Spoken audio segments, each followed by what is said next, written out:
Idol ওই জায়গায় আজকে অনুষ্ঠান হচ্ছে, ওই অনুষ্ঠান দেখতে গেছে হাজার হাজার লোক গেছে, আমার ছেলেও গেছে। এই কাজ কি করছে এখন তার আশেপাশের ছেলেরা দেখছে, যদি এদের তার সিনভেট পাইছে, এদের যদি বিচার না হয়। সবাই মিলে গেছি, 7-8 জন ছেলে পেলে গেছি। এখন আমরা আজিজুল একটা মাসাং আছে আপনার 10তলা ভবন যে নতুন হলো, এই 10তলা ভবনের পশ্চিম পাশে একটা মাসাং আছে। মাসাঙে আমার 2টা ছোট ভাই ছিল, আপনার জৌরনগরে বাসা। যারা মারছে তাদের বাসাও জৌরনগরে, তারাই মানে ওই 2টা ছোট ভাই তাকে চেনে। তাদের বাসায় গেলে তাদের ঠিকানা বের হবে, যারা মারছে তাদের নাম কি, তাদের বাবার নাম কি, সব তারাই জানে। এখন আমরা গেছি, আমি সবার মানে ফার্স্টে আমি ছিলাম, মানে আমি সবার আগে গেছি আর ওই সবার পিছনে পড়ছি। দেখি যে সবাই আসে, আমার ছোট ভাই মেহেদি পরে মেহেদি খুঁজতেছি, আমি মেহেদি নাই। পরে আমি এদের 2জনে পাঠালাম যে দেখতো মেহেদি কোথায়। মেহেদি খুঁজতে যায়, মিস কল, আমি ওকে মিস কল দিল। আমি সন্দেহ হলো মিস কল কেন দিল, খুঁজতে যায় একটু পিছনে যায়, দেখি ওখানে মানে একতরফা মানে পাশাপাশি শুরু হয়ে গেছে। এর মধ্যে কে মানে চাকু যাই মারছে তাক আমার ওই 2টা ছোট ভাই আছে, তারা চেনে।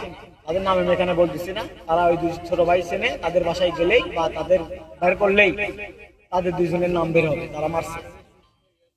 মার্ডারের কোনো পূর্ব শত্রুতা ছিল না, এটা তাৎক্ষণিকভাবে ঘটনা, 2-একটা কথা কাটাকাটি না হতে এই ঘটনা ঘটছে। কনসার্ট দেখতে গিয়ে মেহেদি হাসান 25 বছর বয়সী মালগ্রামের বাসিন্দা, তিনি কিন্তু নিহত হয়েছেন এবং তাকে ছুরিকাঘাতে হত্যা করা হয়েছে। কিছুক্ষণ আগে আমাদেরকে মেডিকেল ফাঁড়ির যিনি ইনচার্জ, তিনি আমাদেরকে বিষয়টি নিশ্চিত করেছেন।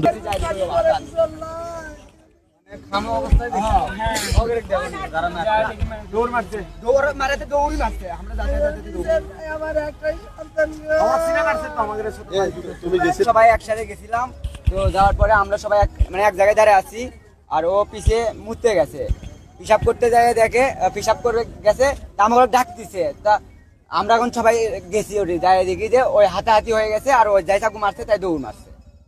ওই সময় আমরা গেছি, যাই ধরাধরি করে মেডিকেল নিয়ে আসলাম। আমি ওই জায়গা সবার লাস্টে গেছি, এরাই আমার আগে গেছে, মানে আমি সবার প্রথমে ওই সবার তাৎক্ষণিক হক কলেজ ক্যাম্পাসের লাশ পাওয়া প্রসঙ্গে কিন্তু পুলিশ যেটি আমাদেরকে জানিয়েছে যে ভিকটিম মেহেদি হাসান 26 বছর বয়সী, পিতা রফিকুল ইসলাম, মালগ্রাম চাপরপাড়ার বাসিন্দা এবং পেশায় কিন্তু থাই মিস্ত্রি, এবং বগুড়া সদরের বাসিন্দা। আজিজুল হক কলেজ ক্যাম্পাসের সামনে কনসার্ট দেখতে গিয়ে অজ্ঞাতনামা দুষ্কৃতিকারীর হাতে রাত 8:45 কিন্তু তার পেটে ছুরিকাঘাত করা হয় এবং হাসপাতালে আনলে কর্তব্যরত চিকিৎসক কিন্তু তাকে মৃত ঘোষণা করে। এবং পুলিশের একাধিক টিমে ঘটনার রহস্য উদ্ঘাটনে কাজ করছে এবং খুব দ্রুত সময়ের মধ্যে আইন শৃঙ্খলা রক্ষাকারী বাহিনী এ বিষয়ে ব্যবস্থা গ্রহণ করবে বলে পুলিশ কিন্তু আমাদেরকে কিছুক্ষণ আগে যেমনটি আমাদেরকে জানিয়েছে পুলিশ।